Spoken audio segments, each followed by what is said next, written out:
et je vous propose de parler start-up avec vous, Audrey Chocron. Bonjour, bienvenue. Comme chaque mardi, vous avez sélectionné pour nous une innovation et aujourd'hui, vous avez trouvé une solution pour les enfants atteints d'autisme. On a souvent parlé de ce handicap, de cette maladie dans cette émission. Vous savez, chers téléspectateurs, l'autisme touche aujourd'hui des millions de familles à travers le monde et un des problèmes rencontrés par les parents est de veiller à la sécurité de leurs enfants.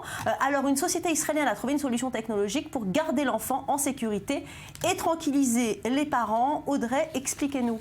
Oui, alors tout à fait Valérie, les enfants autistes sont par définition plus vulnérables et donc ils sont malheureusement plus souvent victimes de maltraitance et de violence. Et pour un parent d'enfant autiste, c'est extrêmement difficile de détecter ce genre de problème parce qu'on n'est pas à 100% du temps avec l'enfant et parce que l'enfant en général a des difficultés à raconter ce qui se passe. Quelle est la différence avec les objets connectés que l'on connaît déjà et qu'on trouve aujourd'hui sur le marché? Alors, donc AngelSense, c'est une start-up israélienne qui a développé une solution pour ces familles.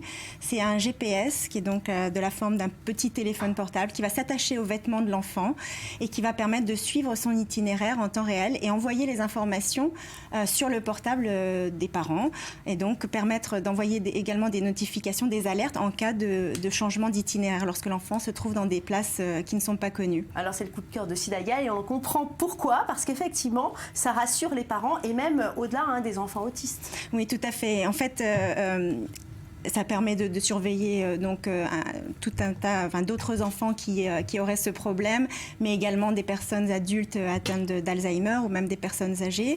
Ce qu'il faut savoir, ce que je voulais préciser, c'est que ce petit GPS est attaché aux vêtements de l'enfant avec une fermeture magnétique dont seuls les parents ont la clé.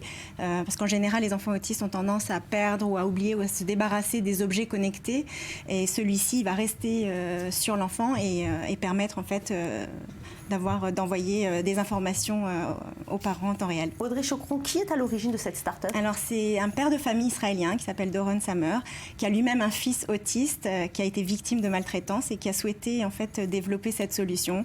Il a mis à profit ses connaissances en matière de nouvelles technologies, notamment en matière de navigation et géolocalisation, pour développer cette solution. Alors, au-delà de l'aide des enfants autistes, c'est avant tout aux mamans que cette société a voulu s'adresser. Oui, tout à fait. Dans ces familles, les mamans sont malheureusement obligées de quitter leur emploi pour s'occuper de leur enfant autiste. Là, AngelSense leur propose de prendre un emploi à temps partiel à leur domicile et d'aider les autres parents donc au service client de AngelSense. C'est donc vraiment une communauté de parents qui s'entraident au-delà d'un simple produit. Ils en sont où dans leur développement? Alors, ils ont lancé leur produit aux États-Unis, au Canada et en Israël l'année dernière et là, ils vont se développer sur l'Europe. Eh bien, d'accord. Donc, AngelSense, c'est une des nombreuses initiatives israéliennes dans le domaine social. Il y en a d'autres. Absolument, on peut en citer quelques-unes. Un accélérateur de start-up qui s'appelle A3i, qui a été monté pour trouver des solutions pour les handicapés. Également, l'unité d'élite de l'armée 8200 qui a développé un programme d'accélérateur de start-up à vocation sociale. Combien ça coûte ?